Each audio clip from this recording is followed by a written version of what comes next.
it was very tough because it felt like it's sympathy. Like, oh, this guy wants a chance.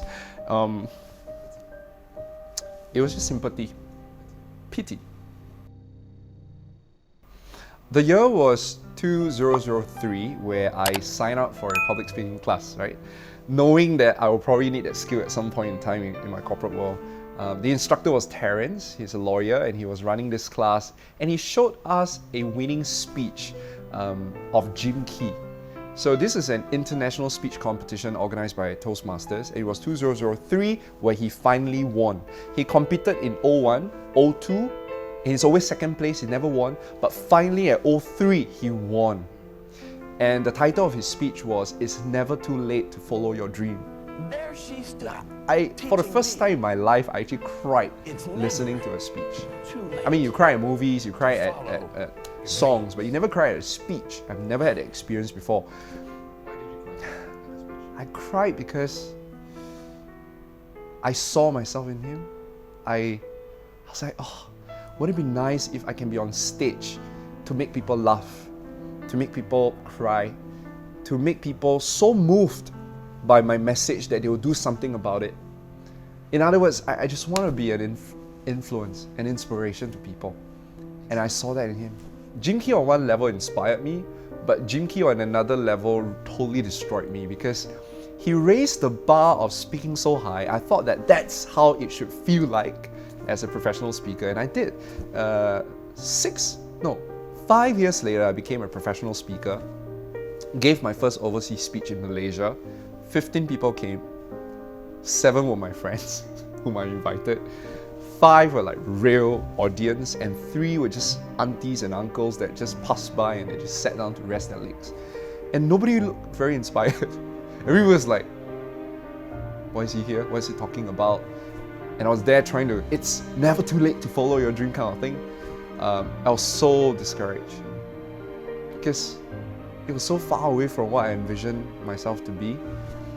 And at the back of my mind, I felt like maybe I should wake up, and go get a day job and stop dreaming about being a speaker, being a person of influence. It's not as if my life is very inspiring in the first place. What gives me the right to be a speaker? So I remember when I started my career at the beginning, I was battling with a lot of internal conversations about myself. Self-doubt, not good enough. It doesn't help that the people that I meet, customers I meet, they don't really support me. You know how like soccer or basketball, where your friends will pick the team members, and I'm always the last to be picked. Always the last, and I felt the same way as a speaker. I'm always the last to be selected, and even if I get selected, usually it's for free. Okay, because they ran out of budget or they have no budget. And then when I step into the class, there will always be somebody who will raise their hand and ask me, "How old are you?" And not in a very nice way. I would say, "Oh," I'll tell them my age, and they were like, like very obviously. I remember one lady even looked at me in the eye and said, "The amount of salt I eat is more than the rice you eat." And in my head, I was thinking, if you eat so much salt, you're probably going to die of kidney failure. Obviously I didn't say that, but it was like a big blow to my ego, and it was really tough. I mean, I'm a hustler. I take pride in being a very self-motivated person, but it came a point in time where I was so motivated that I will fail. I believe very much that I will fail. There was one incident that I will never forget. I fought my way to be part of a learning festival. I fought. I don't know, my early part of my career has always been a lot of fights. Like, the other speakers, they are invited, they're given chance, and I have to fight. I literally see myself crawling my way to an opportunity. To an extent, sometimes you have to beg for opportunities. And I remember one time I was fighting my way for a learning festival, and they said, "Eric, we have no money for you. Okay? If you want, sure, we'll give you some exposure." So I did, obviously. I said yes, right? And I came with my luggage and everything all ready to inspire people. And no one was there. It's like everybody was busy doing their thing. I was like Mr. Invisible. And then when the next speaker behind me came, everybody was like, oh, he's a speaker, and everybody started crowding around him, taking pictures, and then taking him to the room, offered to set him up, offered to get him drinks, and his class was fully packed. And then I was like struggling to find my room, and I remember when I entered my room, it was still dark, the room was not set up, I have to arrange my own chairs, set up the boards, and it was very tough because it felt like it's sympathy. Like, oh, this guy wants a chance. It was just sympathy, pity. Yeah, just, well, pity this guy. Let's give me a chance. And later I found out that actually everybody was paid except me. It was very tough. But the thing is that because I never wanted to show my weakness to people, I always try to show a positive side. So I'll go back home. I remember, Mom, how's your training? Oh, it's good. It's horrible. But and the worst thing is to know that your parents are, because back then my dad's working as a taxi driver, my mom was a clinic assistant, my sister was trying to figure out her life. So obviously everybody's relying on me to support the family, and I felt like I've disappointed them, let them down. They sacrificed so much for my education, and then I gave it all away, gave up my scholarship, and became a speaker because it's never too late to follow your dream. That was what Jim Key said. And I think the turning point was when one day I overheard a conversation, and my mom came back, and obviously she was being bullied at work, and my dad said, "You quit lah, right? Your colleagues are so bad to you, you quit." And my mom said, "I quit, then who's going to support the family?" And it was like another blow to my, here. So if there's one thing I've learned through this early part of my journey, looking at all the very successful speakers, looking at how my customers treat me at first, I learned a very difficult truth. And that is, nobody is going to appreciate you until you become a somebody. That's just the truth.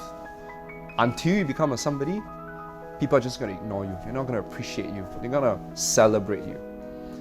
So, but fortunately, if you read enough books, you kind of try to get yourself up, right? I remember I read a quote that says, "You are the average of the 5 people you hang out with." And I told myself, if I want to be a somebody, then I should start hanging out with somebodies, right? So I started researching all the somebodies in the speaking world. There was like Frederick Herron, there was David Lin, there was Shirley Taylor, there was Ron Kaufman. These are like big names, So I started spending a lot of time with them. There was one particular mentor, his name is Ron Kaufman. He is the leading authority when it comes to customer service. Whenever you go to the Singapore airport, his face is always stick on the big bookstores, right, of his book. He was a somebody. And I remember approaching him and said, "Ron, would you be willing to mentor me?" And he said, "Yes." Changed my life. All of a sudden I realized that, hey, my dream of becoming a global speaker one day may come true. He taught me everything he knew. I remember coming to him every week, to his house in the East Coast. I'll meet him, he'll teach me how to become a better speaker. He will teach me strategies on how to promote myself, everything. He taught me everything he knew about becoming a successful speaker. But for some reason, there was no breakthrough for me. It's got nothing to do with him. It's just somehow, there was this glass wall, that it just doesn't get through. Like I remember when I was on stage, no matter what tactics he taught me, there was still no stage presence for me. I was still seen as a very local Singaporean speaker. Whenever we are negotiating for my fees, I would struggle to ask for a higher price. He did say you should put your content out on LinkedIn and Facebook, but I had so much fear in putting my content out there because I was a nobody, right? And now what? You want to become a leading authority just by putting content on social media? So it was tough because I thought he was my magic pill, right? I thought that with his coaching and mentoring, everything will work out, but it didn't. And one time I remember when I went to him in the morning for mentoring, there was no board, no laptops, everything was blank. It was just an empty room, empty table. And he said, "Eric," he looked me in the eye, he said, "Eric, I think I know what's the problem." I was like, "What's the problem?" And in my head I was thinking, is he going to fire me? Like, is he going to like crush that dream of mine and that, remove that flame, whatever flame that was left? So worried. Because if he abandoned me, then that's it, Who else will want me? He looked me in the eye and said this with so much loving kindness. He said, do you even see yourself as a somebody? And it was like this, silence. I was like, what do you mean? Do you even see yourself worthy to be a global speaker? Do you even see yourself worthy to be paid $10,000 for a speech? Do you see yourself even worthy to be on a stage with thousands of people listening and learning from you? Do you even see yourself as that? That you deserve all these things, that you're worthy to have all this attention and all this adoration and all this platform to influence people. Do you even see that? I could not say a word because I knew the answer here. And he said, Eric, until you see yourself as a somebody, people will always treat you as a nobody. And like a little mouse, I was like, how? And he smiled and he said, well, this is your first assignment. He pushed a piece of paper to me. Right now, I'm gonna prepare breakfast. You write down everything that you like about yourself. I was like, okay, that's a weird exercise. I said, you don't stop until you come up with like 100 things you like about yourself.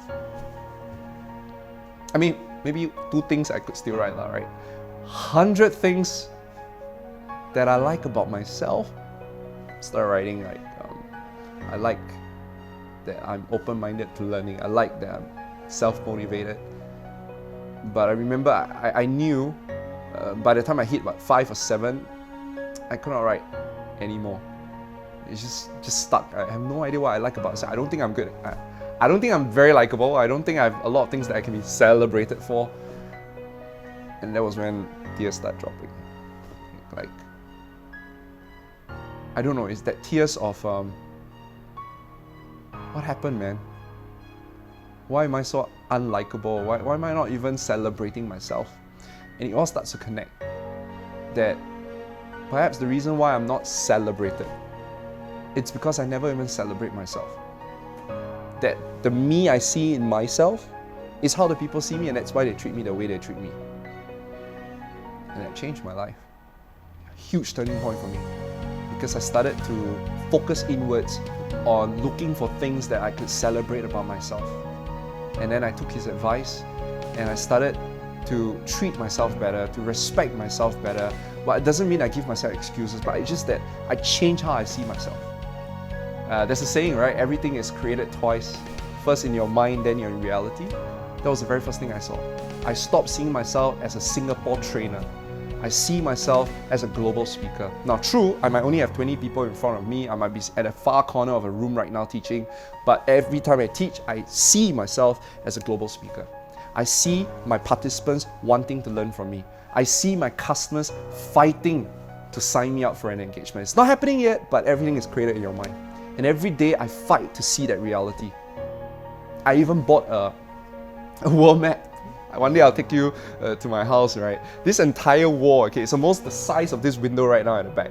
And I bought a map from Vivo City at Nat Geo store. It's a world map right in front of my bed. Every morning when I wake up, the first thing I see is the world map. The last thing I see before I sleep is the world map. And every day I'll tell myself, Eric, one day the world will become your stage. The world will become your stage. I was like, I want to go this place, I want to go that place. I want to be a global speaker. I want to be like Jim Key. And wow, it's been 10 years. And true enough, the world opened up. The world opened up immediately when you see yourself worthy of doing big things like this. And from Ron, I learned that really, until you see yourself as a somebody, you will always be treated as a nobody. It all starts not by you trying to brand yourself, market yourself, or sell yourself. No. It all starts from you having a positive image of yourself. It starts there. You do not need validation from other people. You just need to step into your greatness and just see that you are that beautiful, you're that amazing. Even if the world doesn't believe yet, even though there is no facts or evidence to show that you are an awesome speaker or awesome person yet, no, if you can see it in your mind, it can happen.